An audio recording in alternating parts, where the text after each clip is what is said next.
ఈరోజు మీకు ఒక ఈజీ ఫ్రై చేసి చూపిస్తానండి. Cabbage fry. దీనికి సన్నగా క్యాబేజ్ ఒక 1/2 కేజీ తీసుకొని సన్నగా ఇలా కట్ చేసుకున్నాను. ఒక పెద్ద ఆనియన్ తీసుకున్నాను, 4 పచ్చిమిర్చి, కొద్దిగా కరివేపాకు. పెనం పెట్టుకొని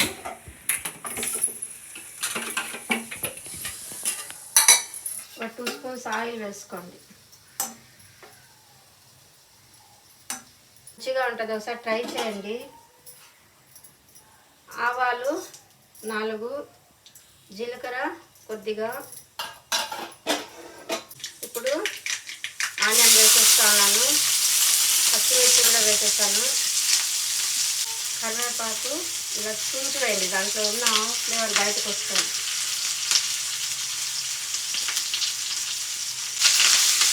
ఎక్కువ వేగాల్సిన పని లేదండి, కొంచెం మెత్తబడితే చాలు ఆనియన్స్.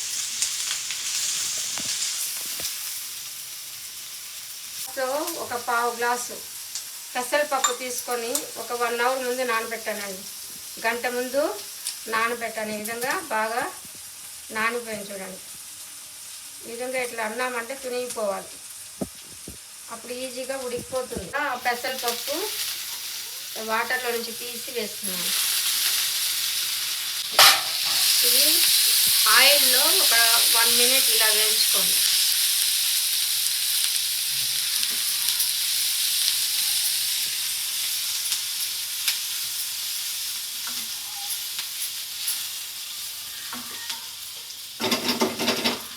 ఈ విధంగా వేయించుకున్న తర్వాత మనం సన్నగా కట్ చేసుకున్నాం కదా ఈ క్యాబేజు, దీని మీద ఈ విధంగా వేసేసేయండి.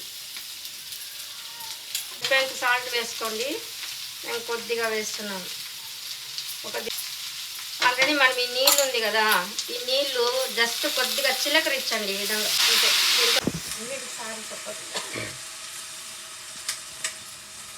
వేసి దీని మీద మూత పెట్టేస్తాము. సిమ్లో పెట్టేసి వదిలేసేయండి.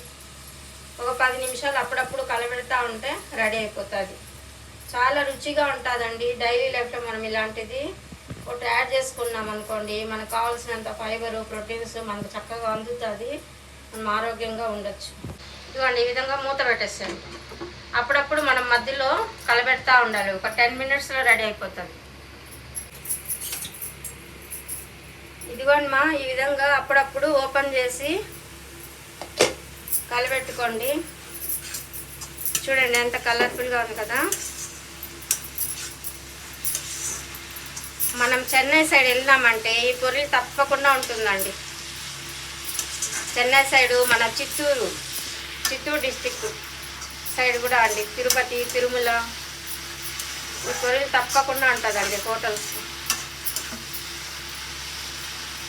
సో ఈ విధంగా 10 మినిట్స్ అప్పుడప్పుడు 10 మినిట్స్లో ఒక 5-6 సార్లు ఇలా ఓపెన్ చేసి కలబెట్టుకున్నామంటే చక్కగా ఉడికిపోతుంది, రుచికరమైన ఫ్రై రెడీ అయిపోతుంది.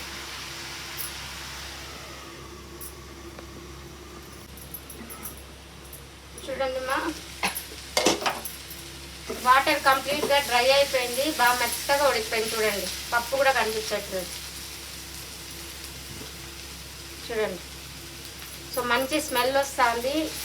వాటర్ కంప్లీట్గా డ్రై అయ్యేంత వరకు పెట్టుకోండి. ఈ విధంగా అడుగు పట్టకుండా చూడండి. అడుగు పట్టిందంటే మళ్ళీ టేస్ట్ చేంజ్ అయిపోతుంది.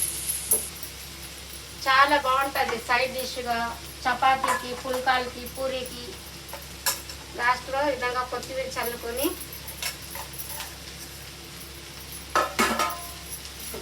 ఇలా కలబెట్టుకొని ఆపేస్తాను, మూత పెట్టేసి.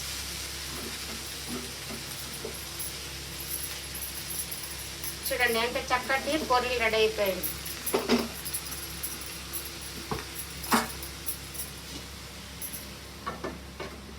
సో ఈ విధంగా చేసుకొని తినండి ఫ్రెండ్స్, చాలా రుచిగా ఉంటుంది. ఇంకొక వీడియోతో మీ ముందుకు వస్తాను, అంతవరకు ఉంటానండి.